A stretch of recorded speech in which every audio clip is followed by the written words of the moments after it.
right, welcome to episode 33 of the League365 podcast. I'm your host, Fergo. I'm joined, as I am every week, by Jacko. How are you, mate? How's your week been? Yeah, so far so good. How about yourself? Yeah, good, man. Good. So today, guys, we're going to dive into Origin. We'll dive into some NRL news, and then we'll do a review of last week, and then a quick tip for next week's game. But first off, Jack, do you want to take them through our social stuff? Yep. Every other week, jump on YouTube, like and subscribe. Instagram and TikTok, jump on there as well. Give us a like and follow. And yeah, thanks, guys. All right, let's dive into Origin talk because it's... Tipping comp. Oh, yeah, tipping comp. Tipping comp. So round 17 of the tipping comp. The winner this week was Gemma H. She used her joker. She got 12 points, so 6 tips right, which is a pretty good week last week because I thought it was quite tough. And then the overall... leaderboard, we've got Tadpole 14 on 93, Screaming Eagle on 91, and then also on 91 is Leap to Fame, who hasn't used their joker, and then tied third is Slats 86 on 90 and myself on 90. So Leap to Fame hasn't used their joker? No, wow. They're sitting 2 points back. Oh, so, doing very well, Leap to Fame. Very well. Gemma H is actually my nephew's new fiance, so yeah, so well done, Gem. Hey, it's been a good last few weeks for you, getting engaged to my champion nephew. All right, let's dive straight into Origin talk. So the teams were released yesterday. Jack's, obviously, Queensland, there's not too much to talk about. Let's start with them, though. There's a couple... go through the team? Yeah, you can go through the team for us. Yeah, so Kalen Ponga at fullback, Selwyn Cobbo, Jojo Fafita on the wing, Robert Toya, Hamaso, Tabuai Fido in the centres, Munster Walker in the halves. Front row, Flegler, Harry Grant, Tino Fasua Malawi. Back row, Britton Nicola, Kurt Capewell, and the lock is Ruben Cotter. The bench is Max Plath. Pat Carrigan comes in for Lindsay Collins, I believe. Jeremiah Nane returns. Trent Liero. The extended bench is Reece Walsh, Murray Talangi, and Corey Horsburgh is 20th man. Yeah. So there's only a few changes with them, Jackson. We won't touch on it too long. Obviously, we knew Billy wasn't going to make any major changes. The Lindsay Collins one's forced change. And I think we've got Finifuiaki out for Jeremiah Nana. I think he pressed his claims yesterday with a really good performance for the Cowboys on Saturday night. And not a good Corey Horsburgher's in. Corey Horsburgher, I called him. Corey Horsburgh is in for. Who's he coming for? He's just the 20th man. I can't recall who was the 20th man. Yeah, okay, but Helam Lukey was the 20th man. Oh yeah, you're right. Yeah, so really, there's really nothing to talk about. They're just rock solid. Nothing to worry about. Head into the cider at Suncorp. Lice Rosie in Queensland. Yeah, most definitely. Yeah, basically unchanged apart from obviously Lindsay Collins is HIA, so he's unavailable. And Feni Furiaki, who's his... Which water's mine and which one's yours? Fuck. All right. All right. Okay, so let's dive into the New South Wales side. Now, we're nearly going to have to go through each position here. Do you want me to go through, read the side first? Yeah, read out the side. All right, so James Tedesco holds his spot at fullback. The wingers are Jack Boscott, Mark Nawanga-Nidawasi. The centres, Bradman Best and Stephen Crichton are recalled. Halves, Mitch Moses holds his spot. Nathan Cleary at halfback. Front rows, Payne Haas. Reece Robson also holds his spot, and Mitch Barnett. Hudson Young, Liam Martin returns, Isaiah Yo's lock in the scrum. The interchange, Cam Murray, Aidan Fanua-Blake. Hamole Ulakalatu returns, Blake Brayley returns. We've got Ethan Strange as 18th and Tolu Kola as 19th man. Victor Radley will not play, he's 20th man. Yep. All right, let's just start from scratch here. Let's start straight at the back. Yep. There was a lot of talk that Dylan Edwards would come in to fullback, but they've stuck with Tedesco. Surprising or not? No, I'm not surprised. I thought... I think Laurie made his decision before game one that he was going to revolve the side around Robson and Tedesco, and even though I strongly thought Reece Robson would lose his spot, I think he's just picked the style of play he wants to play with. I think the spine was going to stay the same. Okay. What's the style that he wants to play, though? I think because it hasn't worked in 2 games. Yeah. It's been awful. Yeah, I agree. But I think he's already made his decision on what his spine was going to be prior to game one. Obviously, forced injury with Moses, but he showed his cards that the 1, 6, 7, and 9 is what he wants, and he's going to live by the sword, die by the sword, and not make changes. Yep. All right. So I wasn't surprised either. I would have gone the other way, but not surprised that they kept Teddy. Like, there's a few blokes that have lost their spot in this side that we'll talk about shortly that actually played themselves out of the Origin side, probably, where Teddy didn't really play himself out of the Origin side. So I'm not surprised. Let's go on to probably the biggest surprise, I would say, Brian Toho losing his spot to Jack Bostock. Did you see this one coming? No, I didn't see it coming. This has been Brian Toto's worst Origin series for mine. I think that his form hasn't been great. Game 1, he was really poor, made a lot of errors, but I thought that he had enough runs on the board to hold his spot for a Game 3, a decider, instead of debuting Jack Bostock. But in saying that, I don't mind Jack Bostock coming in. I think he's been in superb form for the Dolphins. He's a big body. He's a big body. Who was it? It's no caller ID. That's Oh, okay. He's a big body. His carries are good. He gives a point of difference in the air. You saw in Game 2, Brian Toll got out-leaped by Jojo Fafita. That just won't happen with the wingers that we've got now. The kick threat to the wingers. It's basically null and void with Mark and Jack Bostock. I think Jack Bostock will go good. I like Jack Bostock. I think he's a great player. Yeah. But I don't think Brian Toll deserves to be dropped. One thing that I'll say about this, Jack Bostock is a hell of a player, and he's so much better than I ever thought he was, I'll be honest. Yeah. He's flying, Jack Bostock. But, geez, it's a pressure cooker situation to put him in. And I would have stuck with Brian Toho. I think you could have revved him up in the way that he's had two poor performances for Brian Toho's standard, and I think you could have revved him up to have a massive game. Yeah. So that's why I would have stuck. Putting Bostock out there in this kind of situation, like really, when you think about Jack Bostock, he hasn't even played a semi. So he's probably not played in too many games. There's probably been over 20,000 there, to be quite honest, when you think about it. No, probably not. It's a real... that worries me a little bit, although he does seem a pretty cool customer. Doesn't seem to get rattled. You can see why, the big body. That's, the aerial threat of Fafita. But you know what? For the last 5 years, Toho's had to deal with Coates and that, and he's never really... I don't remember times where you've thought his size has brought him unstuck, but...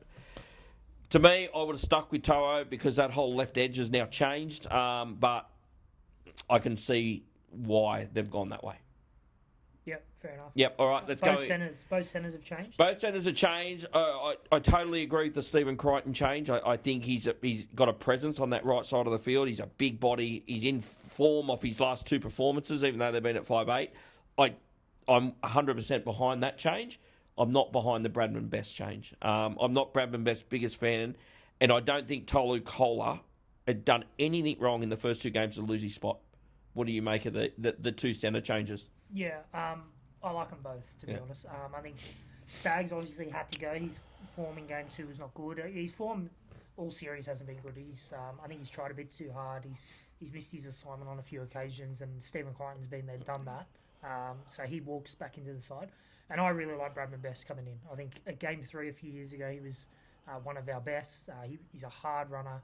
He's he rips in Bradman Best. And I think they're the players we want going into a Game 3. We want ambush. We want hard runners. We want blokes that'll put their head where other blokes won't. I don't think we need the flashy stuff. And I think Bradman Best fits that mould. I think that he's an Origin centre. He tucks the ball under the wing. He rips in. I like Bradman Best coming into the side, to be honest. Yeah. I would have been happy with Tolu Kola hold his centre spot as well.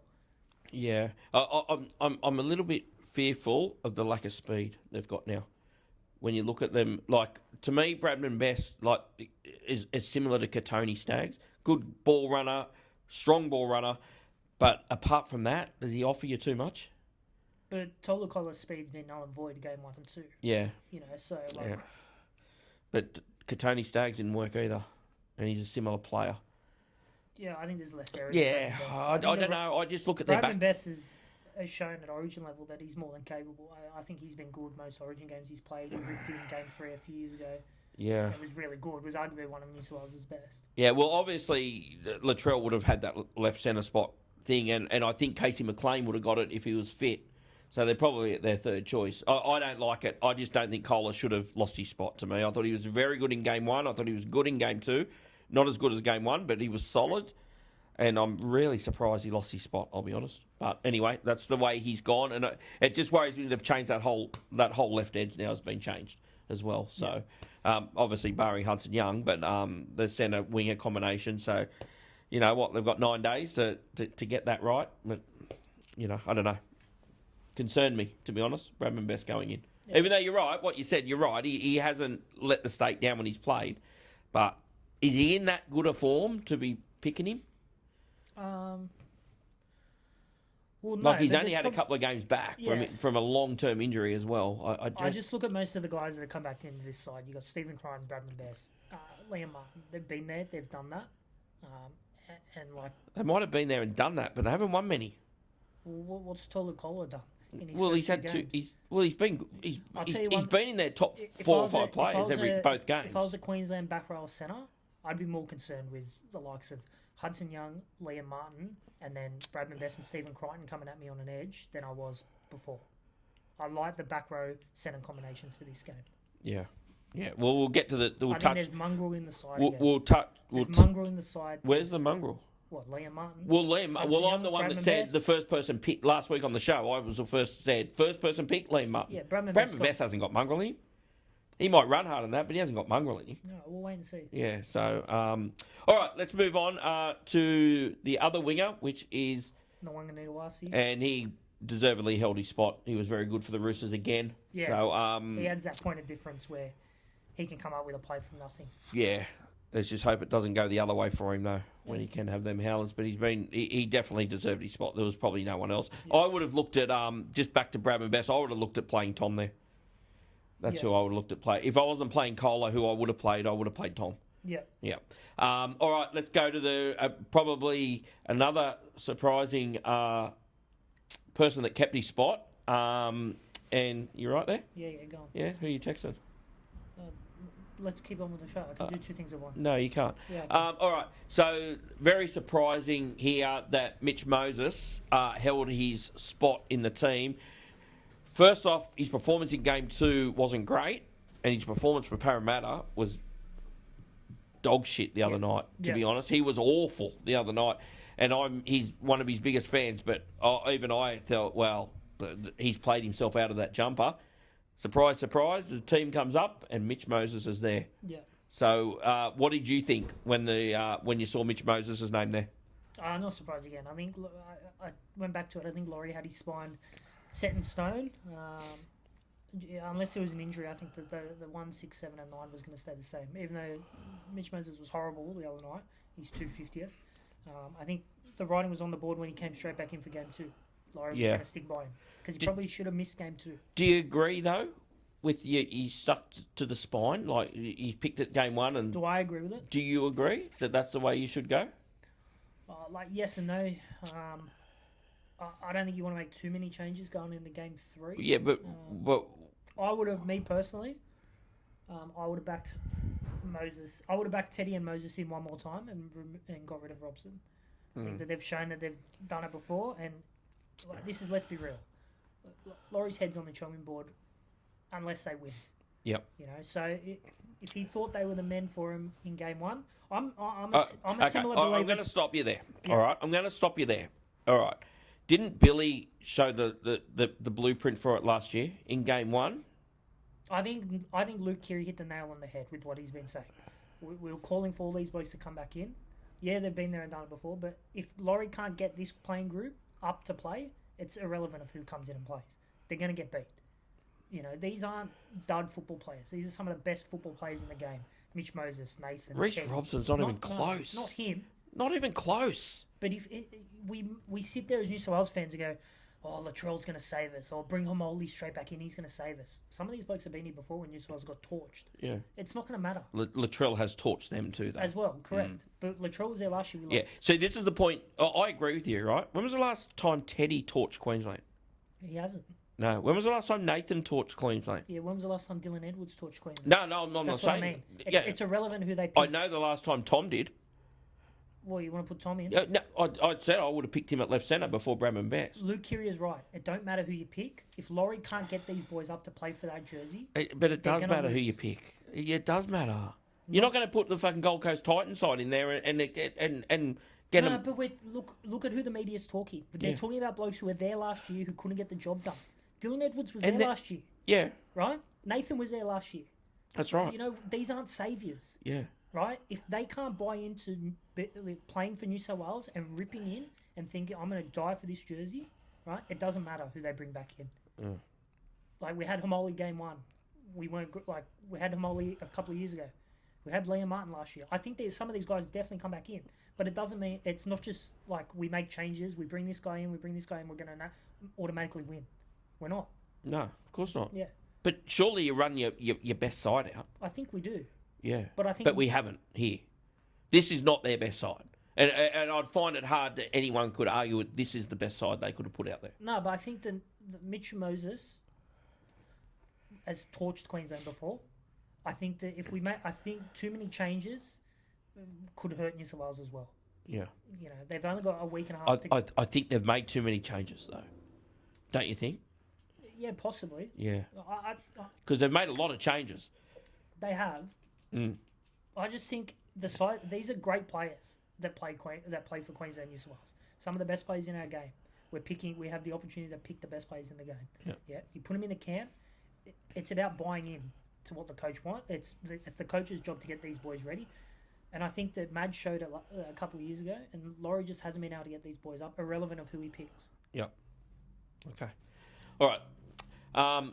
So we're talking about Moses and Strange. Which way would you have gone? Well, I would have went. I think it was pretty obvious. I thought Strange should have. You'd gone straight, yeah. In game 2. Yeah. Well, you would have gone Strange in game 3 then, obviously. If you were going to go game 2, you've got to go game 3 because it's not like Moses would have changed your mind. But again, I don't think it matters, Just. I really don't. I don't think if Strange is there or Moses is there, I don't really think it matters that much. I think Moses brings something that benefits the side and Strange brings something that benefits the side. Two completely different things. Yeah. Moses' big kicking game can save New South Wales when they're in danger. Strange's running game close to the line gives them a point of difference that they haven't got. Yep. Yeah, I don't think it matters. It's not. Me personally, I don't think it's going to decide the outcome of the game if it's Moses or Strange. Yep. All right, let's go into the pack. Isaiah Yeo holding his lock forward position, probably a little bit surprising, especially the heavy push from the media to have Cameron Murray, especially from Braith, Andrew Johns, all.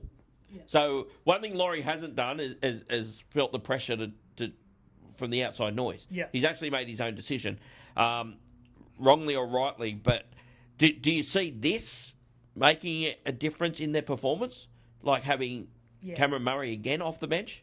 Yeah, this for me is the biggest non-change. I think that Cameron Murray benefits the side playing nearly 80 minutes at lock and Isaiah Yeo into the front row. I've been quite adamant with that as well.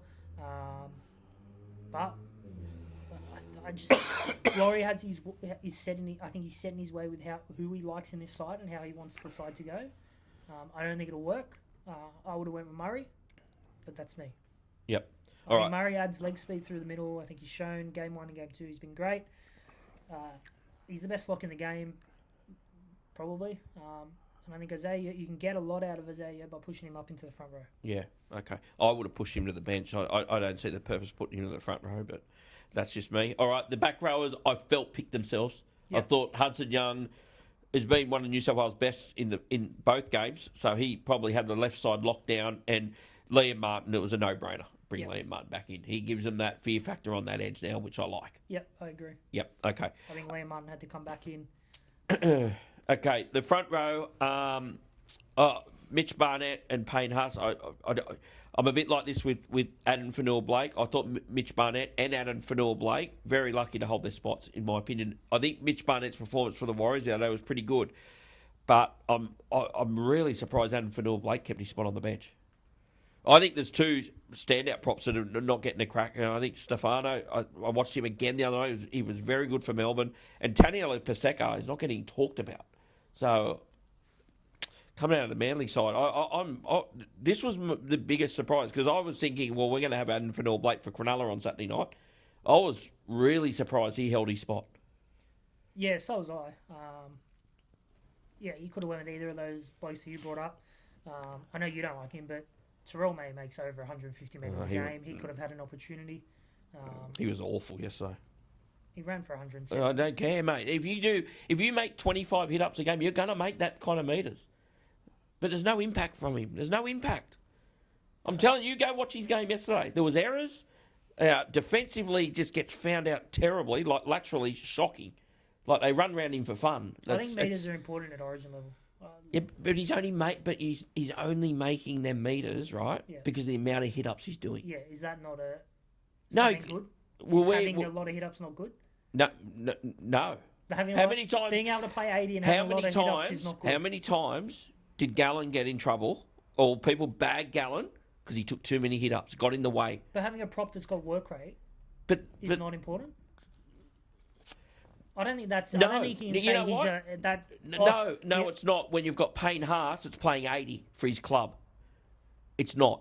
You want impact, and that's why I mentioned. I know he's not in good form, Spencer Leniu, but you even saw. I thought it was his best game of the season the other night. He's someone I could bring on the bench for a 25-minute stint. Mate, you got Cameron Murray playing big minutes. You got Isaiah Yeo playing big minutes. Payne Haas can play 80 if you needed him to. I just don't. I don't see it with Terrell May at all. I just would not even look at him, to be honest. Yeah. Well, that's your opinion. That's fine. Yeah. Thank you. I could bind it Paseka, but I couldn't have Stefano.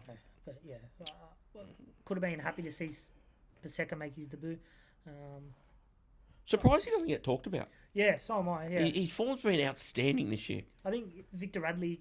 I thought he's been good for New South Wales Origin 1 and 2. I could have kept him. He's been playing basically in the middle as well as a rotation player. But yeah, I with Victor Radley, he's up to Origin level for sure. But when you got Murray and Yeo, I don't see a point of having Victor Radley as well. Yeah, probably. That's probably Victor's downfall. He probably showed in game 2 with a couple of poor tackles, penalties. Yeah, got a couple of things wrong, but it's not through his. I just don't see carrying Murray and Victor on the bench. I just don't see the purpose of it. Yeah.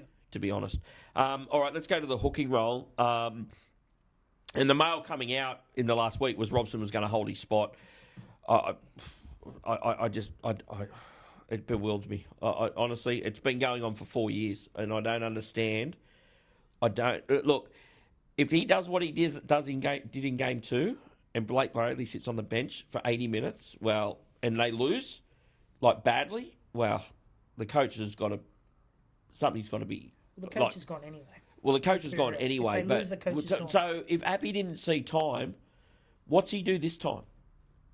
Well, I think Blake Bradley will see time. I think they'll. But why didn't Appy? After Blake come on at the 53rd minute, I think it was, in game 2, why didn't Appy come on at that period? I think the sin bin, according to Laurie, is what changed his bench rotation.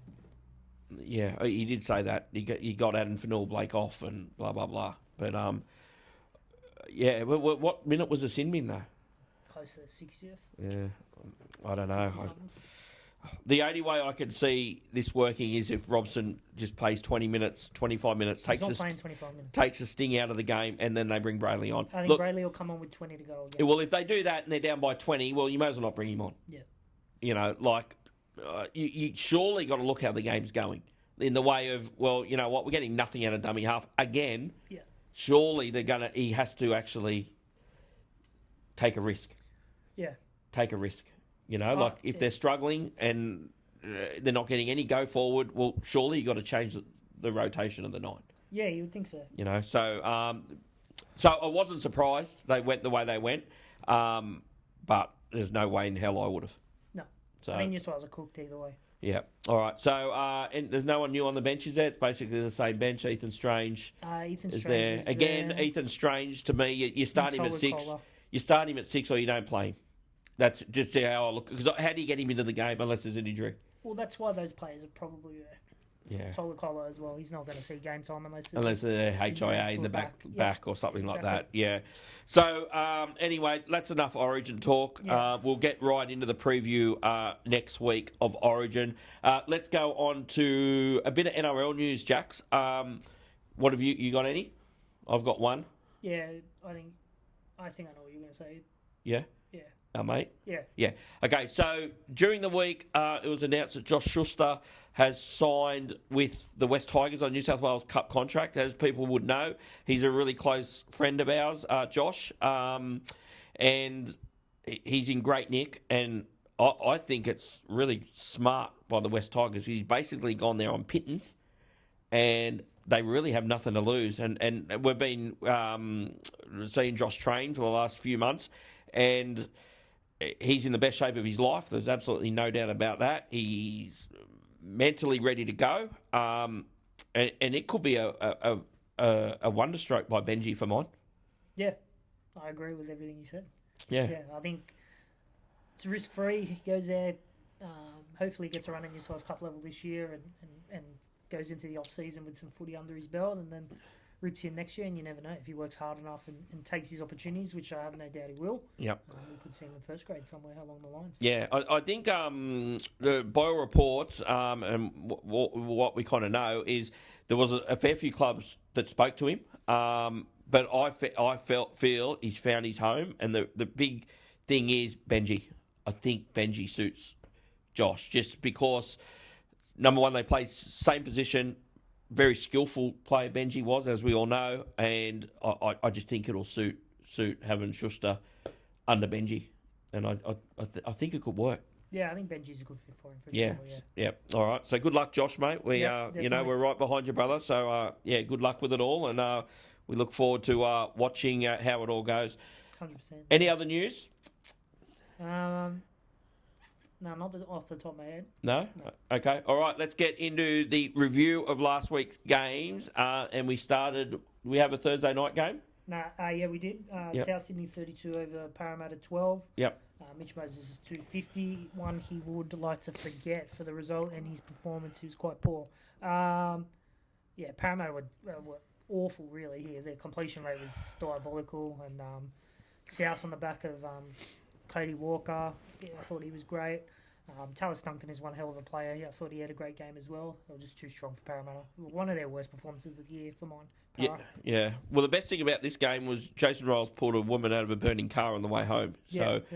Which was unbelievable. The footage of that, he would have been shitting himself. The car was on fire on its side. It could have blown at any time. 100%. So good on you, Rolesy. That was outstanding. The game was a bludger. I don't even think we need to touch on it too much. Mitch Moses was awful defensively, even with ball in hand.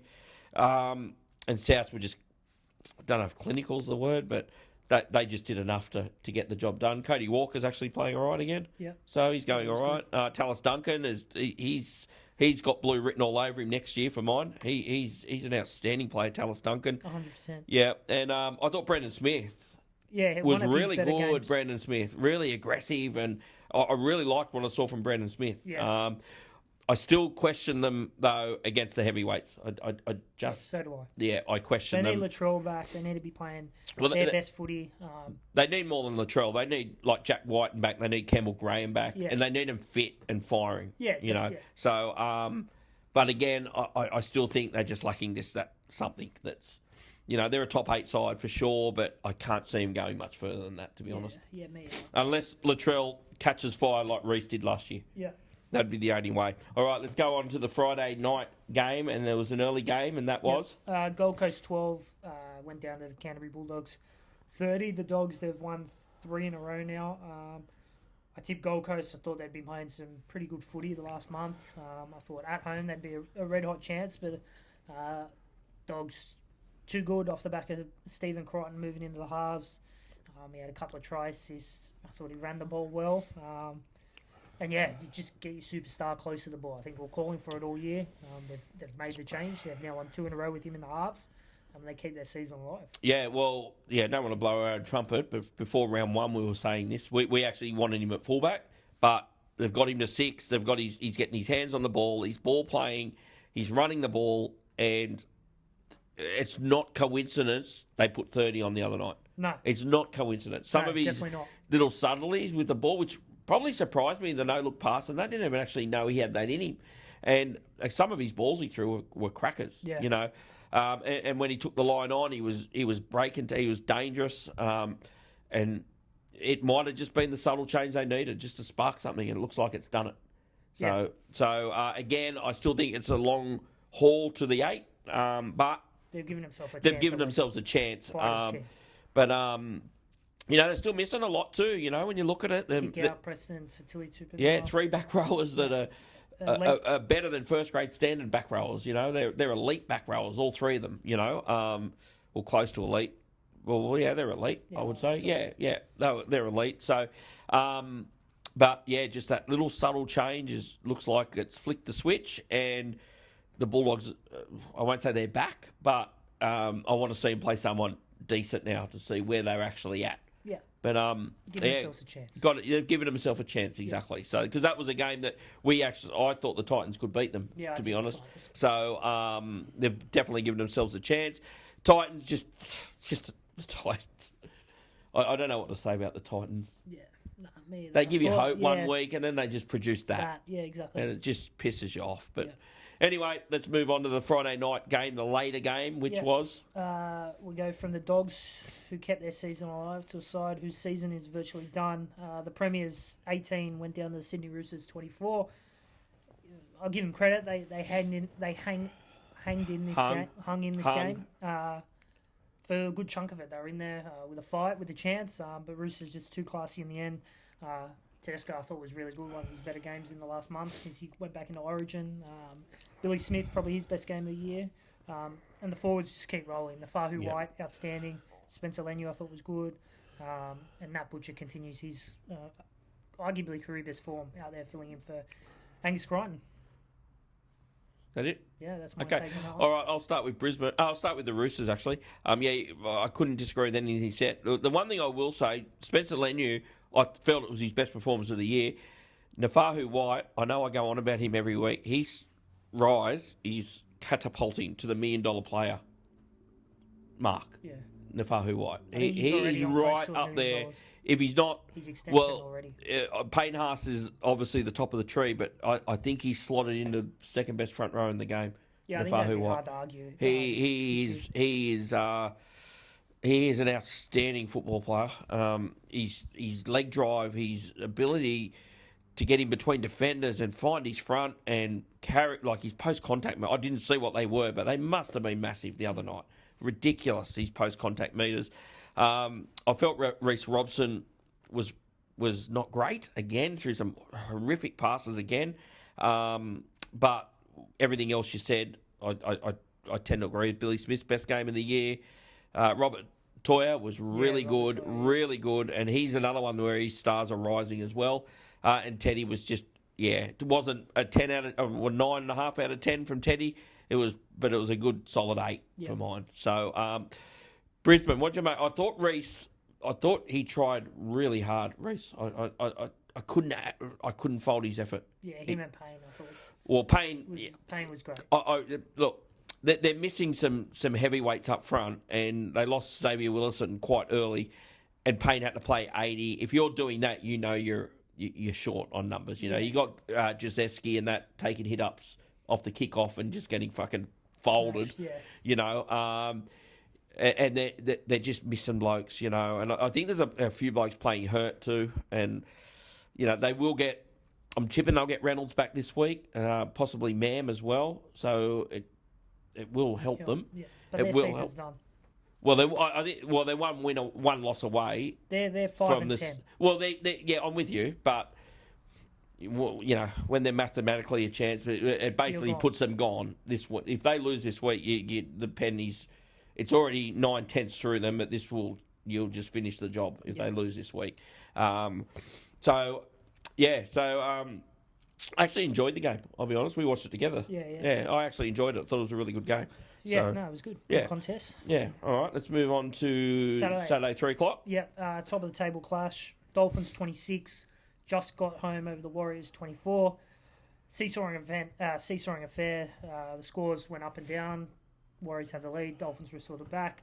Warriors took the lead again, scored late throughout in Pompey, and you thought they'd hold on here. And Dolphins got the ball, went up the other end, and Solon Cobo scored. And Jermaine Osaku, who doesn't miss conversions very often, kicked the winner. And I know one thing, he doesn't miss from that side of the field. No. He's 16 from 16. Yeah, he's an insane goal kicker. Great game. Two quality sides that I think will both be there in September. Dolphins, they lose Isaiah Katoa to that dislocated wrist, which is going to hurt. Yep. But their 30-man roster is as good as anyone, and they'll be able to fill him just with putting Brad Snyder in, and Cody Nicarima steer the ship a bit more and play footy, and he's outstanding. So, yeah, great game. Two quality sides. I thought the Warriors did well to probably do enough to win the game. I didn't give them much of a chance, to be honest. I thought Dolphins could have put a score on them, so they wouldn't be too disheartened. They have lost a few, though, and they'd want to get that top 2 spot come the end of the year in that home game. But, yeah, two great sides, good game of footy. Yeah, before I make comment on this one, I'll ask you one question I ask you every week. Are you now sold on the Dolphins? Yeah, I am. They're going to be there. Are they a threat? To the premiership? Yeah. Yep. If fit and... obviously if fit. Yeah. Every side's the same, isn't it? But I thought it was a really good game of footy, cracking game of footy. Warriors are probably a little bit stiff to lose, but it's just the short kickoff. They're getting the ball back, and I thought the Warriors were really good. I thought Mitch Barnett was really good. I have to say, Wade Egan was good again. Tamari Martin was very good. Tane Tuapiki, I think that's the way they're going now by the look of it. Yeah. The only thing is when Khan Pereira comes back, I'm not really sure what they're going to do. I don't know if Charles will go back there. I'm not sure what they'll do. I'm not too sure So either. it's a good headache to have. But yeah, I'm not as sold on the Warriors as I am on the Dolphins. No, me either. I look at the Dolphins as they're a threat to the premiership. I don't look at the Warriors that way. I think the Warriors will be there and they may finish top 4, but I just can't see them winning it, to be honest. That's just my opinion on them. I just think that the Dolphins just have the strike. That back line, and I say it every week, that 1 to 7 is as good as it gets. And every one of them in career best form. Yeah. Every one of them. Cody Nicorima's form is out of this world, crazy good, and the big test now is without Katoa. It's going to definitely be a test, but they just seem to be in such a good rhythm that it's just like Penrith the last few years. You just slot someone in there, and Snyder goes in there and just doesn't do anything spectacular, but just gets the job done. Yeah. Herbie, outstanding. They're just an outstanding side. They're just an out, but. I will say this, they're ready to be beaten. Yeah, they are. They're ready to go. Like, someone just got to get up there and tough it with them, and they'll beat them. They're ready to lose. Yeah. You can see it. They don't play this weekend, I don't think, do they? Oh, they do. Who they got this weekend? Can't think. Don't worry, we'll go through the tips anyway when we get to them anyway. But, yeah, really good footy game and two very good sides for mine. And, definitely will be there when the whips are cracking. Yep. All right. Next game up there in North Queensland.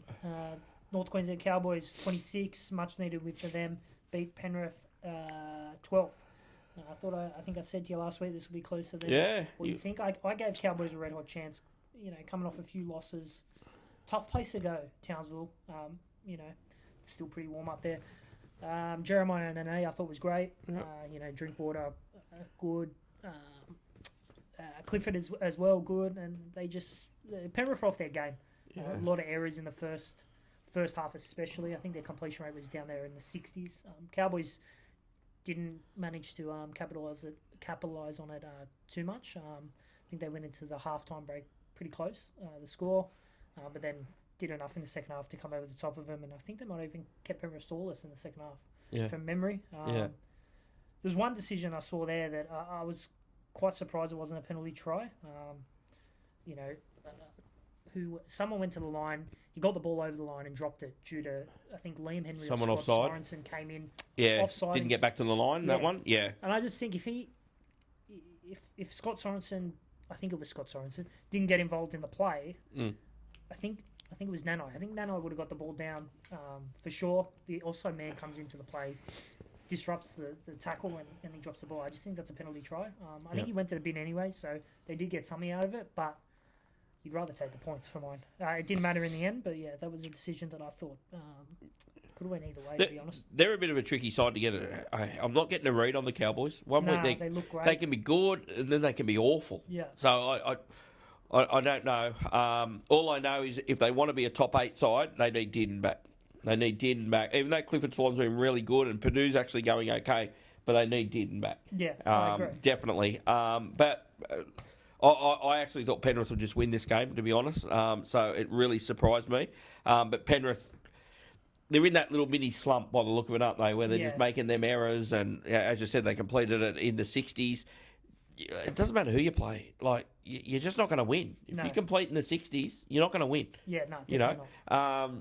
And they were right up for it for Tomolo's 300th. They were massively up for it, and Penrith just not handed it to them, but basically did. Yeah. So it was a must-needed win for the Cowboys to keep their top 8. Well, they had to win. And Penrith, they're still sitting pretty on top of the ladder. I wouldn't be too concerned at all. It's Origin period. Yep. Tough time of the year for them. Yeah, nothing to worry about with Penrith. Yeah, they're just in that little mini slump, and give it a week or two after Origin, they'll be back firing. Yeah. Going into the next game, and a side that has got concerns and worries now is Melbourne. They go down and they get smashed at Brookie. 30 points to 4. They probably halts their momentum a bit that they've been riding on. I think they won 6 of their last 7 or 8, maybe. They lose this, they go to 7 and 9. They starting to looking at that run home and thinking, how many do we need? They got their Origin boys ripping into a tough game again in a fortnight. I think it's an uphill battle for them to make the 8. A great win from Manly keeps their top 4 hopes alive. Homoli Olakala to terrorise them. On a sour note for them, Luke Brooks does his ACL, so he's gone for the year. But they have a ready-made replacement. Joey Walsh will be able to slot back in. Good times for Manly, tough times for Melbourne. Yeah, Melbourne, I think Bellamy summed it up in the presser, and he wasn't making excuses, but the injury toll is just shocking for them at the moment. Yeah. They lost Moses Leo early. They already had Joe Chan in the centres, so Tyron Wishart goes from halfback out to the centres. They're missing plenty up front as well. Jerome Hughes wasn't there. There was excuses for them, to be honest. But Manly were very good.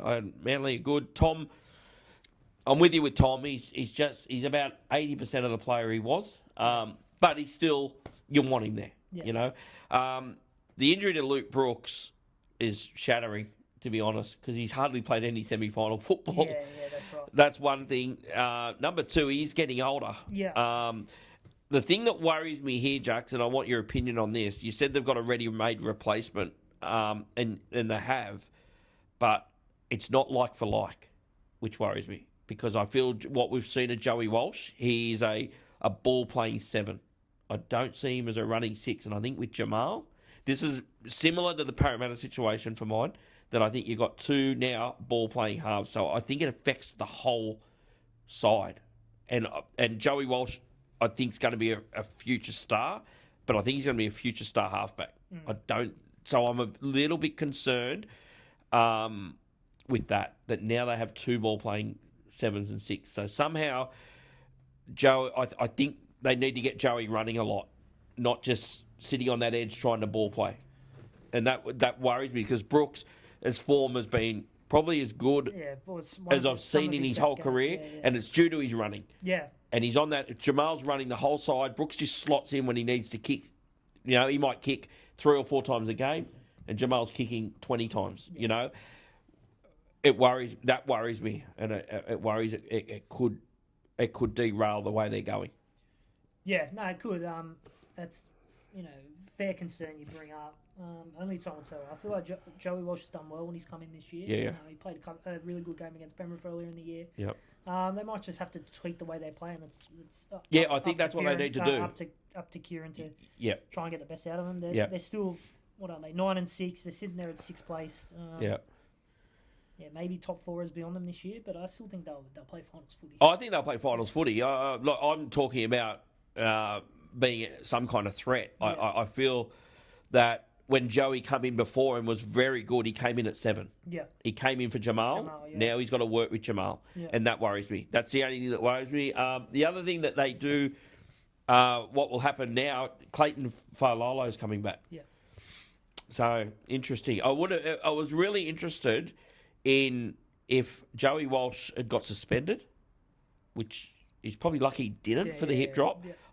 I wonder what they would have done. Yeah, I'm not too sure. If Clayton Failolo's back, because he was on the extended last week, and, he was on the right out of the... But he's obviously close. Yeah. And I was just thinking, I wonder... If Tom played 6. And they pushed Tom up onto that left and just got him running. Yeah. I was thinking that's maybe the way they might go and put Clayton back at fullback. But yeah, interesting. Yeah. I'm looking forward to seeing how it all works. So with Joey Walsh, Yeah, he's got his opportunity. he's certainly got that. So all right, Sunday, 2 shithouse sides. Canberra 24 over Dragons 16. Really bad weather down there in the nation's capital. Dragons got out to an early lead, and the game was sort of arm wrestling there up until half time, and then Canberra came out second half, scored a couple of quick tries and extended the lead, and just sort of did enough in that second to grind away a pretty ordinary Dragons side. Still, not much to say, but 2 struggling sides this year. Bit of a bludger of a game, really, for mine. yeah, This was a bit of a tough watch, to be honest. Yeah. If I'm being completely honest. Yeah. But Canberra got the win. Thought the inclusion of Simi Sasungi came back. He was good. Ran for over 200 meters. Tackle. he adds tackle busting. But they are a Savage as shadow. well. They are a shadow of what we saw last year from them. Yeah, I'm trying to give him some positives. Savage I thought was good as well, but they've had a bad year. All right, I'm going to bring back a segment. Fergo's Bash Up of the Week. Oh, I know. All right. Well, that was awful. I've watched footy for 40 years. This is on the podium, and I did put this on our socials yesterday, as one of the worst decisions I've ever seen in my life watching footy. Yeah, I couldn't agree more. I don't know how they came to the conclusion that ball went back. It was Adam G that was in the box. I don't know how he thought that ball went back. Well, it didn't go back. No, we know that. There's not even an argument about it. Now, I was speaking to someone today because have they actually come out... So did he try and say that it was a pass and you couldn't rule on it? Is that what I'm... Well, he couldn't because it wasn't a pass. It wasn't a pass. I know that. But I don't know how you can sit possibly in a box, watch that, right, and say that ball has not gone 2 metres forward. Yeah, I couldn't agree more. It was awful. I think it's the worst. It was bad. It was the worst one. You know what? There's been some ones that have been, say, 60-40 over the last few weeks. Let's go to the Kalen Ponga send-off in Origin. Most people thought it was a send-off, right? But you would find people that said, no, I don't think it was. Yeah. In the media, in just talking to people, I think it was probably 80-20. Yeah. Right? I don't think you'd find one person, not one, that would agree with his decision. Do you reckon? No one. It was terrible. How do you... See, to me, that is where he should not be in the box for the rest of the year. Because he should be sat down. Talking, Howler doesn't even sum that decision up. No. That is the worst decision I have seen. I can't remember the last shocking decision that was that bad. Yeah.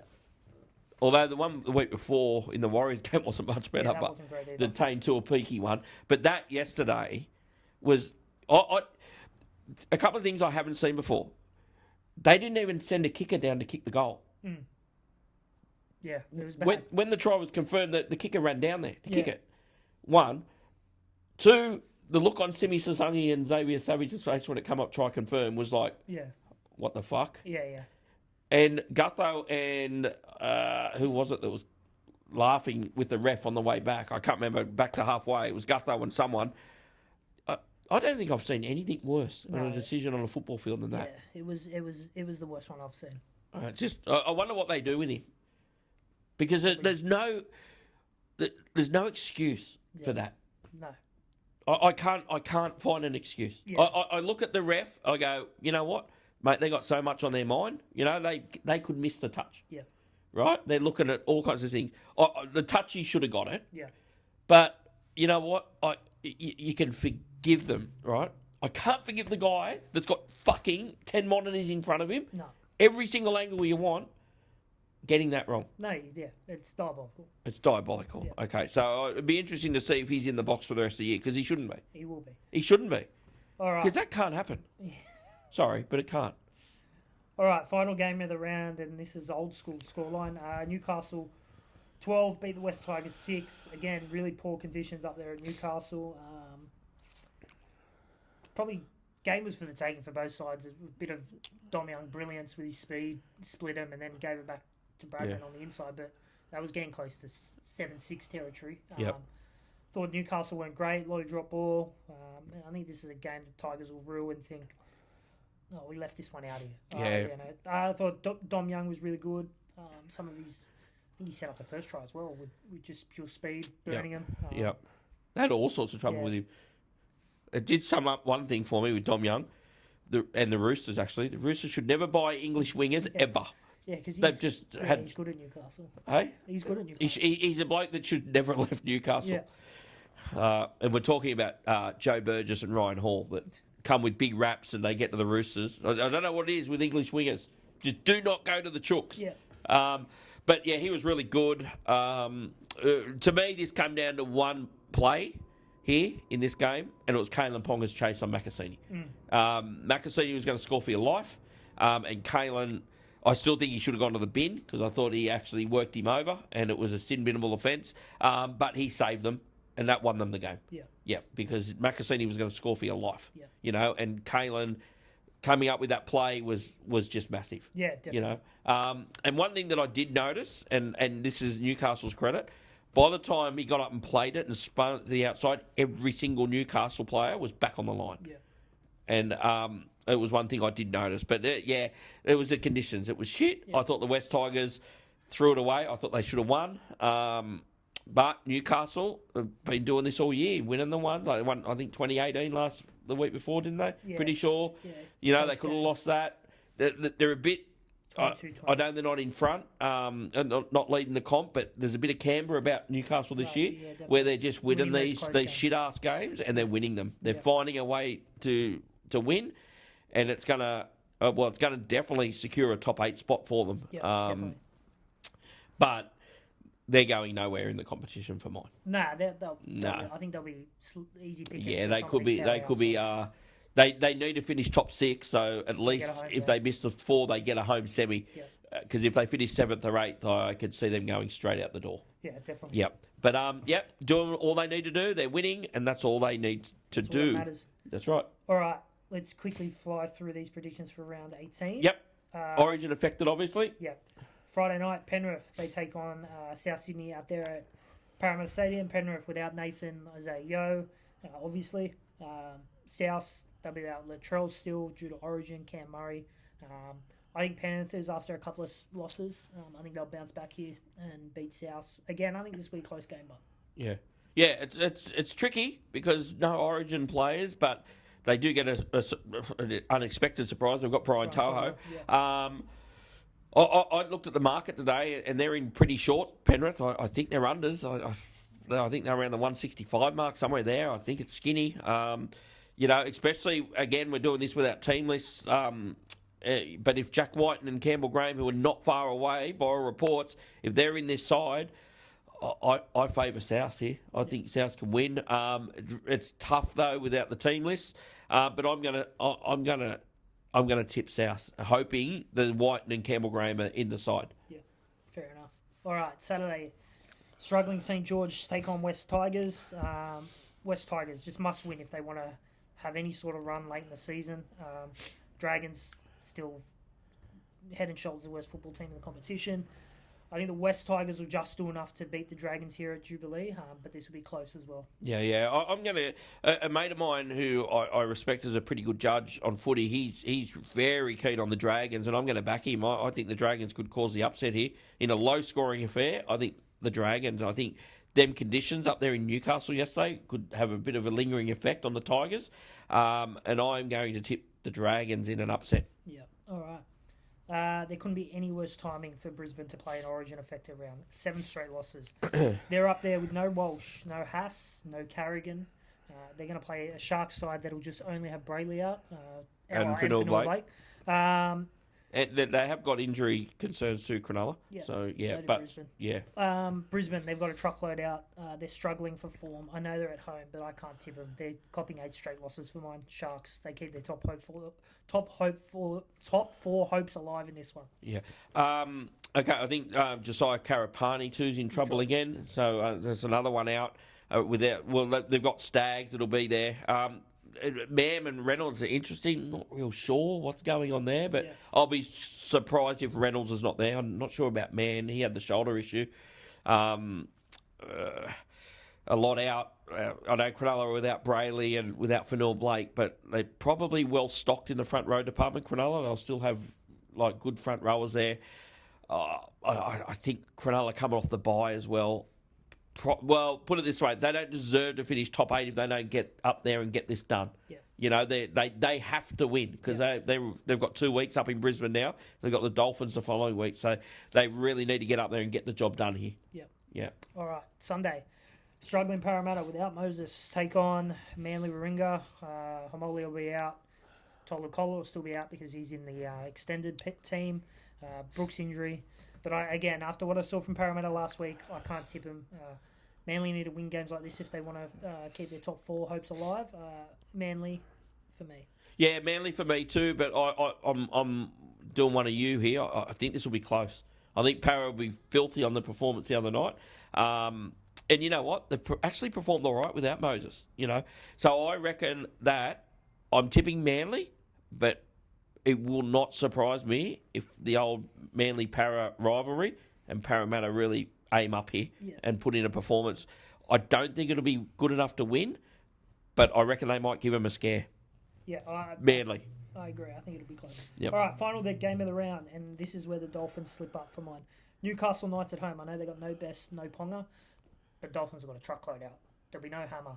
There'll be no Katoa, no Plath, no Flegler. There's probably a few more that are out that I don't know. I think Newcastle down at home this year have been outstanding. Sunday Arvo, they're specialists on Sunday Arvo up there at Newcastle. Fletcher Sharp or Fletcher Hunt will play fullback. They got Sandon that can come in. I think Sharp will play one and Sandon will go to the halves. Yep, I think that their side is still good on paper. Not that Dolphins isn't, but the more you win, the closer you come to a loss. That's my system. Newcastle win in a close one. Yep. Good game to finish. Is this the last game of the round? Yeah, good game to finish off. I said earlier in the show, Dolphins are ready to be beaten, and I'm tending to agree. I'm actually hoping this is not the week because Cronulla play them next week, and I was hoping it might be us that could knock them off. But I tend to agree with you. Up there, big crowd.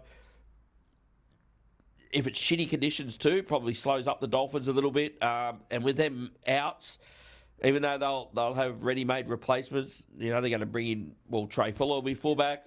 You'll probably see Avarillo for the first time for a while. Like, they're going to bring in blokes that have been in most first-grade sides in the comp. But I just feel like they're ready to go. Yep. I feel like they're ready to go. They're massively up for the Newcastle game, the New Zealand game last week.